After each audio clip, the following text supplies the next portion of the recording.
What's up, guys? Welcome to the channel. Today I wanted to talk to you guys about styled shoots, so stay tuned to learn all about them. What's up, guys? My name is Jesus Martinez and I'm a San Diego creator trying to go full-time. Still, somebody mentioned the subscribe button is not working. Can you guys just check for me?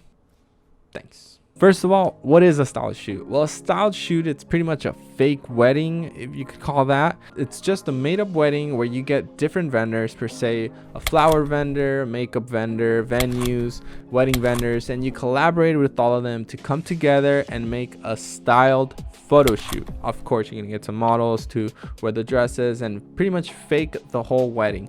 The pros of this is that you actually get to do all those cool Insta bloggy photos that you see out there that you never get the chance to actually take in a wedding. This styled shoot I did have to pay for, so I didn't make it. I didn't collaborate with others to make it. There was somebody in charge that created this and charged us a fee to go and take photos. So for us, it was basically a styled shoot prepared for photographers. The styled shoot that I went to is actually in Temecula, which was about an hour drive from where I'm at. I'm in San Diego, and on my way there, it just kept pouring, and I figured this was canceled. Thankfully, it was not. When I got there, I got to interact with a lot of photographers. There was right about 20 people that were actually going to this event, and it was actually really fun. I got to meet a lot of wedding photographers that are doing this full time.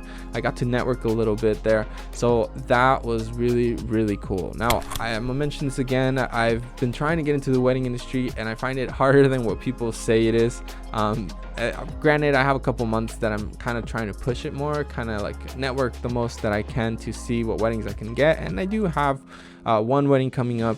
I do have experience, but it's been hard to get those ongoing clients, that ongoing second shooters positions, so we're still hustling on that route. Now, I am going to mention some negatives that I actually got from this.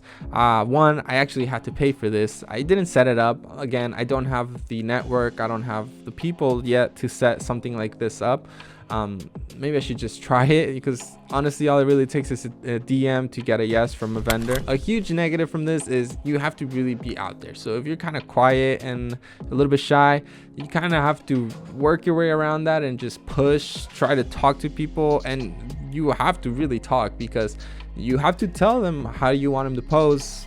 Now, you can follow the other photographers, but not all the time are the models going to be looking at you. Sometimes they're going to be looking at one photographer that's leading them on, but you can always ask them, hey, look over here. So one negative I would say is you have to be out there. You have to get ready to talk to people. And if you're trying to be a wedding photographer, you need to have that, because once you're the camera guy, you're not you no more. You're the camera guy. So you got to hold that personality and be that person that people expect you to be. Now, the biggest negative that I can say from this is it's kind of a free-for-all. So if you're at the front of the shoot, I mean, people are gonna bundle up to take that one photo. I don't know if any of you guys have been to any photography meetups or anything like that. This is pretty much the same, because there's always gonna be that one person trying to take the whole lead, people following them, you know, someone to the left of them, to the right of them, someone on their knees in front of them. So you kind of get a lot of people in your shots, and that's the kind of the hardest part, but you have to understand that.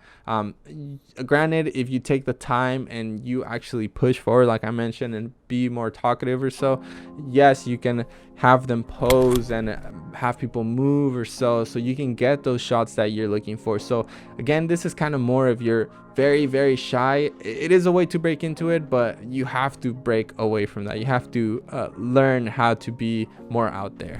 Now, the positives that I see in these type of shoots is that you're gonna get a lot of content. So I have yet to post these photos. This whole corona thing came down on us, and I've been lagging it quite a lot. So I edited some of them. I still have a couple more to go. Thankfully for this shoot, we actually had 3 couples. Again, this is the first one I go to, so I don't know if that's a norm to have a couple couples there. A couple couples, that's kind of weird. A few couples in the actual shoot. So for me, I actually got about 500, 600 photos Not all of them are good. Right now I'm down to like 27 that I edited. I have some other like 100 photos that I kind of liked, and I'll get around them sometime. But the pros from this is definitely you get a lot of cool work that you can post and your clients are going to love, or potential clients. I mean, from the weddings that I've been at, everything is rushed, everything is behind time, so you rarely get enough time to do that. I mean, sometimes you do, they allotted the time for you, but again, from the weddings I've been to, they have not been on time, not once. Yep. And another huge pros, like I mentioned, is the networking. I think that is really cool. You get to meet other creators that are also starting off, and it's really cool to network with them. You never know, maybe they'll need a second shooter, or you can always contact them if you really have no one in your network. And then there are those veteran photographers that are there as well. Maybe you can get some job from them. I actually networked with a couple of them, and one did mention kind of assisting them or so we'll see where that goes.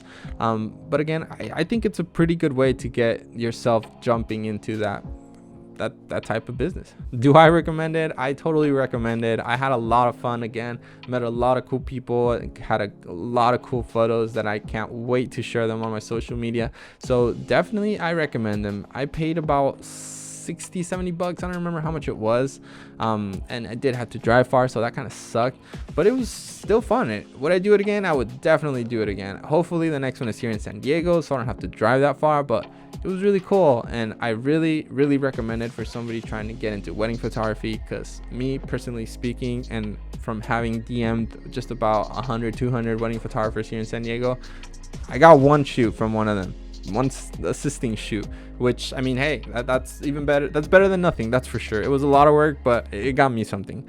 I'm gonna continue doing that, see what I can do with that. Let me know if you guys want to see some of that stuff. Actually, and that's all I really have for you guys today. If you guys liked this video, learned something, don't forget to smash that subscribe button, give it a like, and share this with somebody that might like it. I really appreciate it, guys. All right, guys, that's it for today, and I'll see you on the next video. Peace.